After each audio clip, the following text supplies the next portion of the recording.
大语文千万字，大家要和大家做伙来拜一日。咱常常听人讲，一个人足后碰风，咱讲是臭大免纳税。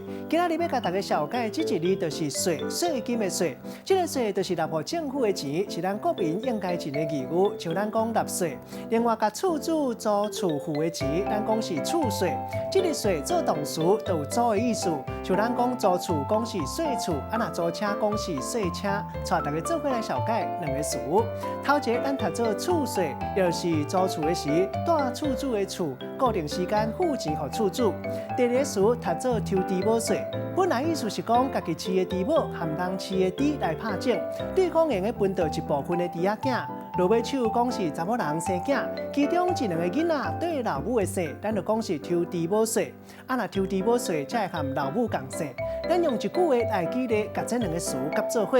譬如讲，丈人家抽猪母税，第二后生就要对因某的姓。也毋过好处就是带丈人的厝，拢免付厝税，烧火连盆，疼囝连孙，就是这道理。今仔日小解这一字税，提供予大家参考。